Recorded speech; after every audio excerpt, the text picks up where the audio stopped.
Let's talk about the housing market's best-kept secret. While traditional lumber prices are skyrocketing and labor costs are out of control, a quiet revolution is happening in rural America. It is called the Barndominium. It is a steel frame building on a concrete slab. On the outside, it looks like a rugged agricultural barn. On the inside, it is a luxury custom home. The math is compelling. A traditional stick-built home costs over $200 per square foot to build. A Barndominium shell can be erected for $60 to $80 per square foot. But here is the problem. Your local government hates them. Most suburban zoning boards classify these as accessory structures, meaning you can't legally live in them. Banks hate them because there are no comparable sales, so they won't give you a mortgage.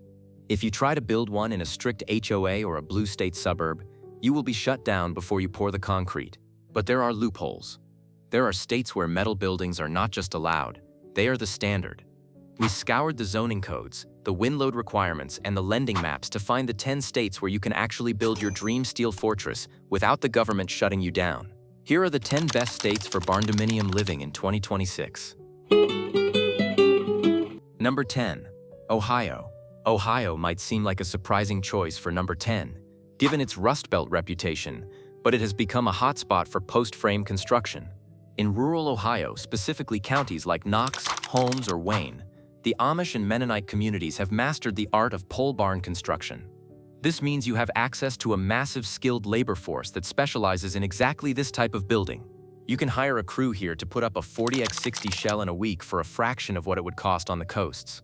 The flat topography makes pouring a slab foundation incredibly cheap, $6 to $8 per square foot. Zoning in the rural townships is very loose. As long as you aren't in a city limit, agricultural zoning usually permits a primary residence to be a metal structure. The catch, the moisture, and the lone gap. Ohio is humid, metal buildings sweat.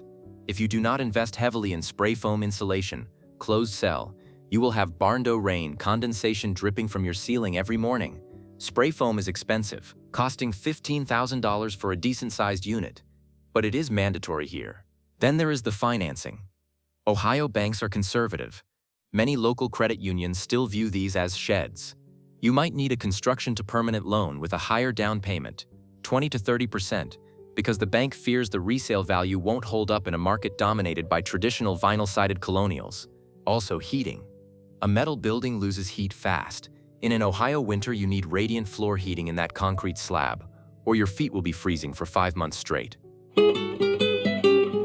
Number 9. Montana. If your dream is a rugged mountain modern steel cabin, Montana is the aesthetic capital of the barndominium world.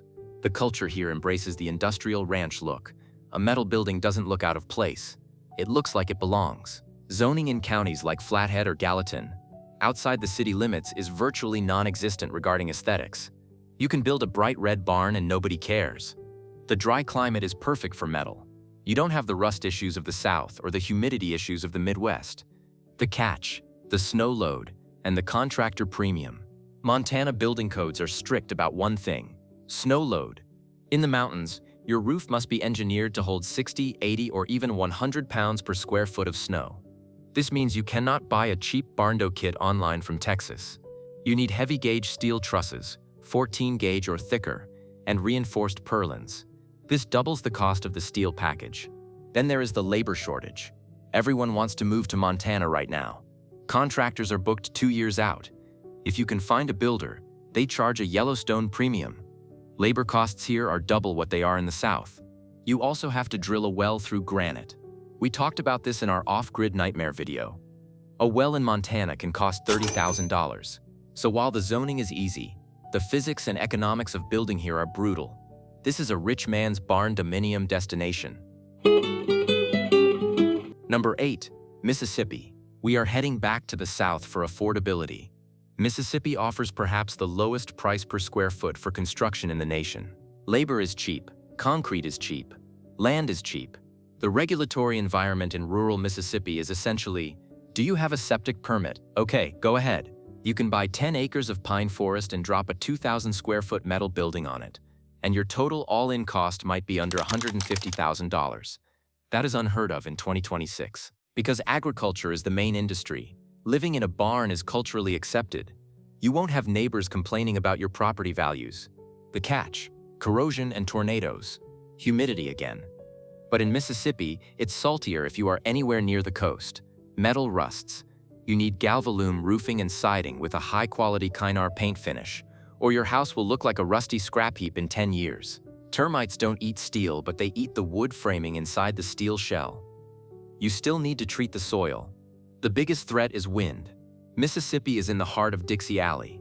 A large metal building has a massive wind profile. If it isn't anchored correctly into the slab with heavy-duty J-bolts, a tornado will peel it open like a sardine can. You need an engineer stamp for wind loads of 115 mph or higher, even inland. Also, resale value is tricky. In the poorest state in the Union, finding a buyer who can afford to cash you out later might be hard. You are building this for yourself, not to flip it. Number 7. Tennessee. Tennessee is the #1 state for Barndominium. Google searches for a reason. The geography is perfect for it. The rolling hills and limestone geology provide solid foundations. The state has no income tax, which leaves you more cash to put into construction.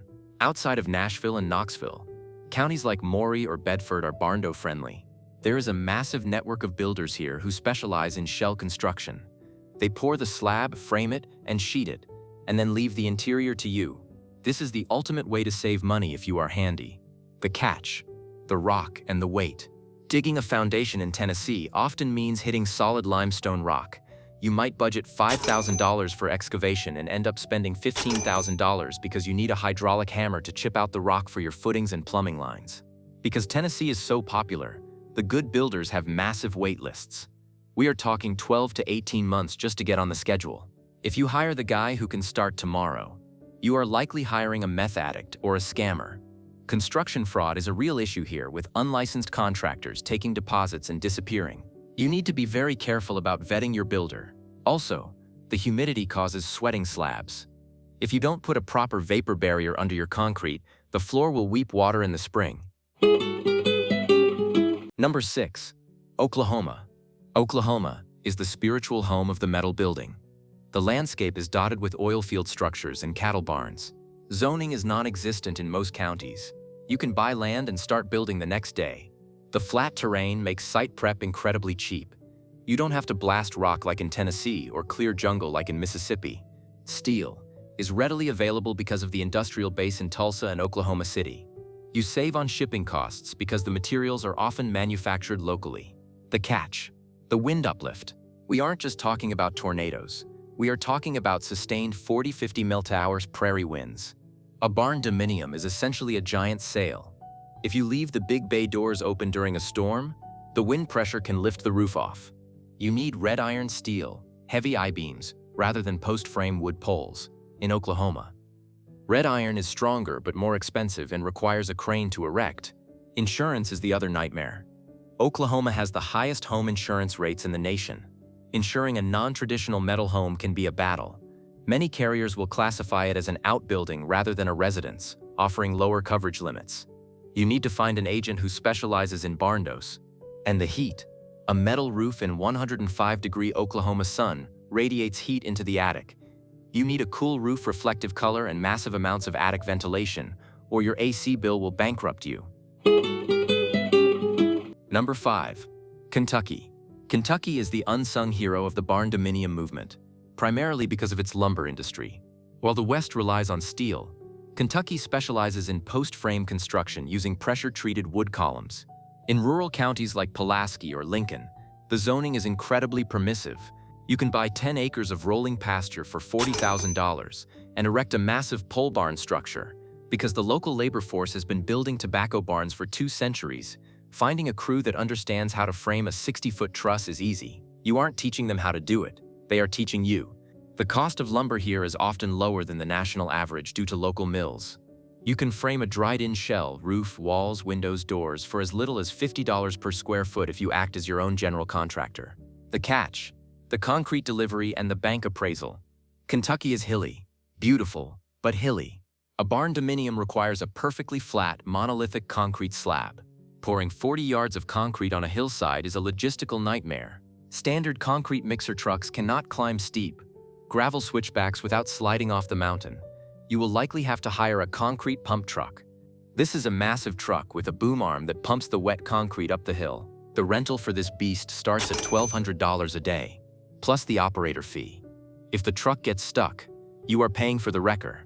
If the concrete cures in the drum because the driver got lost in the holler, you are buying the driver a new drum, $5,000 plus. Then there is the appraisal gap. Rural Kentucky banks are conservative. They look for comparable sales, comps.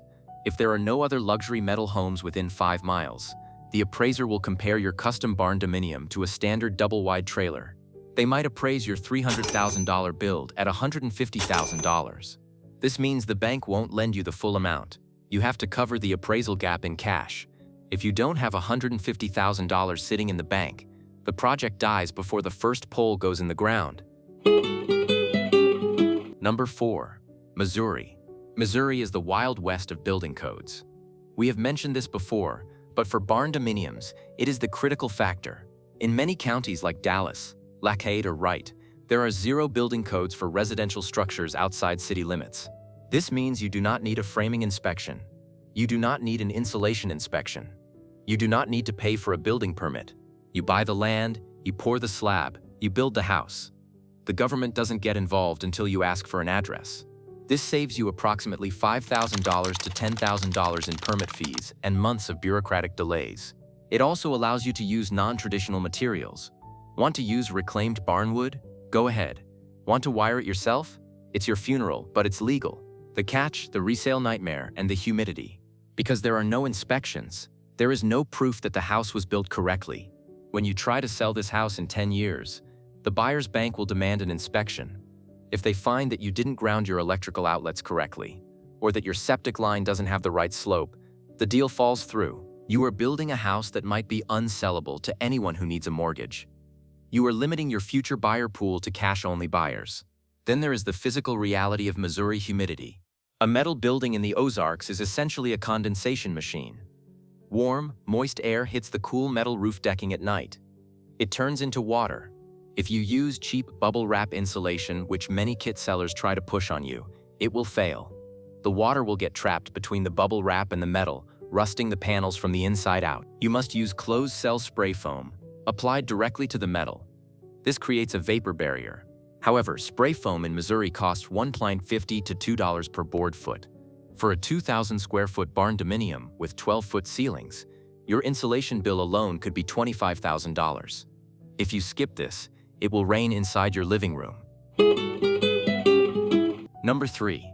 Georgia. Georgia offers a unique blend of affordability and climate. We are looking specifically at North Georgia and the rural counties south of Atlanta. The red clay soil, once compacted, forms an incredibly stable base for a concrete slab. You don't have the shifting sands of Florida or the frost heaves of the north. Georgia has a massive supply of engineered wood products and steel manufacturing. Zoning in counties like Carroll or Haralson allows for agricultural residential use, which is the golden ticket for barndominiums. You can build a shop plus house where you live in one half and run your business out of the other half. And the county is fine with it. The catch: the perk test and the pine trees. Before you can build, you need a septic permit. Georgia clay is dense. It holds water. A standard percolation test, measures how fast water drains into the soil. In Georgia clay, the answer is often, it doesn't. If you fail the perk test, you cannot install a standard gravity septic system. $8,000. You have to install a mound system or a drip emitter system. These require trucking in hundreds of tons of sand to build an artificial hill in your front yard to treat the sewage. The cost jumps to $25,000 or $30,000. Then there are the trees. Georgia is covered in loblolly pines. Clearing a lot here is not just cutting grass. You have to hire a forestry mulcher or a bulldozer to take down 80-foot trees. But you can't just leave the stumps. If you build a slab over buried pine stumps, the stumps will rot, the ground will collapse, and your concrete slab will crack in half. You have to grub the roots, which means digging up the soil 3 feet deep, removing all organic matter, and then bringing in clean-filled dirt to compact it. Site preparation in Georgia can easily run $20,000 to $40,000 before you even buy the steel kit. Number 2. Northern Florida. The Panhandle. You might think Florida is HOA hell, but the Panhandle counties like Washington, Jackson, or Holmes is different. This is lower Alabama. Here, the Barndominium is a status symbol. It is the preferred way to survive the climate. The reason it ranks so high is the wind rating. Steel buildings are incredibly aerodynamic and strong if engineered correctly. A red iron steel building can withstand 150 mph winds better than a wood frame house. Insurance companies in Florida love metal roofs. If you build a barndo with a hip roof design and a standing seam metal roof, you get massive discounts on your windstorm insurance. In a state where insurance is collapsing, this is a financial lifeboat. The catch: the salt air corrosion and the heat gain. If you are within 20 miles of the Gulf Coast, the salt air is an acid bath. Standard steel fastener screws will rust in 3 years. The heads will pop off, and your metal sheets will start flapping in the wind. You must use stainless steel screws with EPDM washers. These cost 5 times as much as standard screws. You must upgrade your metal siding to a Kynar 500 or Hylar 5000 resin-based coating to resist the salt. Standard polyester paint will chalk and fade in the Florida sun in 5 years. And the heat gain. A metal building is a conductor. If you build a dark gray or black Barndominium, which looks cool on Pinterest, you are building an oven. The surface temperature of a black metal roof in Florida can hit 170 degrees. You need to build with white or galvalume silver roofs to reflect the sun. You also need to install a thermal break between the steel frame and the exterior sheeting, or the heat will transfer directly into your wall studs, melting your drywall tape. Building correctly in Florida costs money. A cheap kit from a northern state will not survive here. Number 1. Texas.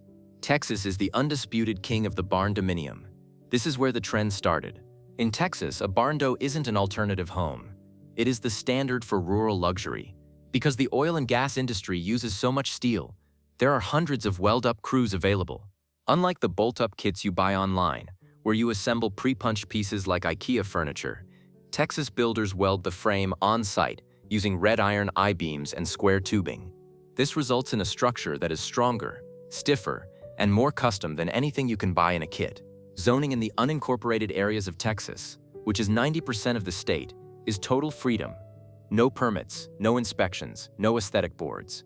You can build a 5,000 square foot shop with a 1,000 square foot apartment inside, and your property taxes will be lower because the tax assessor often values the shop portion at a lower commercial rate than a finished residential rate. The catch: the foundation soil and the lending trap. Texas soil, especially in the hill country and Blackland Prairie, is expansive clay. It swells when wet and shrinks when dry.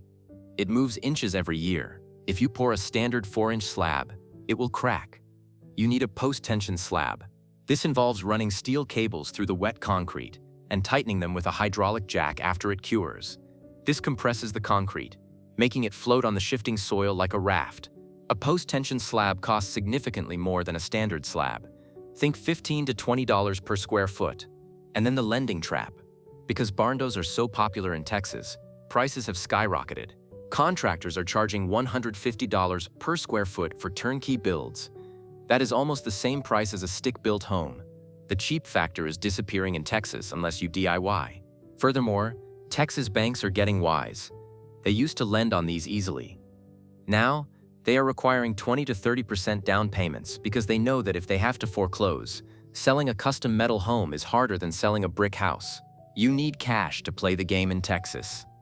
The days of the $50,000 Texas barndo are largely gone, replaced by the $500,000 luxury steel estate. Before you buy a kit, you need to understand the difference because it changes everything about your budget and your skills. Option A.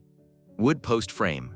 Pole barn. This is wood posts buried in the ground or set on concrete brackets. Pros. It is cheaper. A single person can lift the wood posts. It is easier to finish the interior because you are nailing drywall to wood. Cons. Wood rots. If the posts are in the ground, they will eventually rot, no matter how treated they are. It shifts more in the wind. Banks like it less. Option B. Red iron steel. The real deal. This is heavy, structural steel I-beams, usually painted red oxide to prevent rust. Pros. It is invincible. Termites can't eat it. Fire can't burn it. It spans huge distances. You can have a 60-foot wide living room with no columns. It lasts 100 years.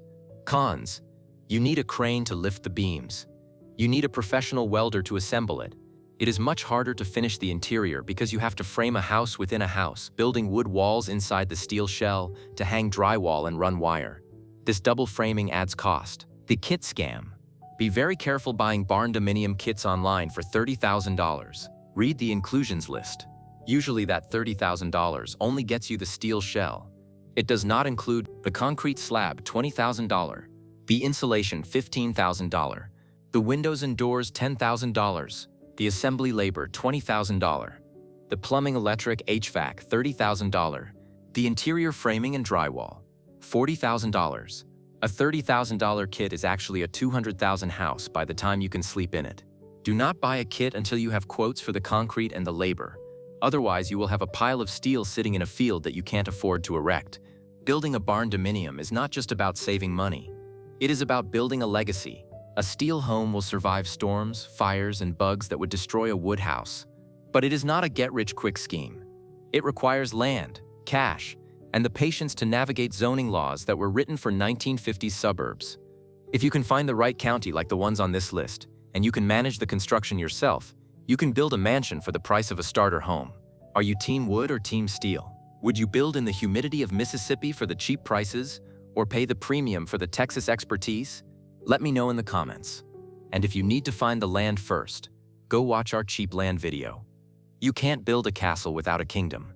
Hit subscribe, keep your powder dry, and I'll see you in the next one.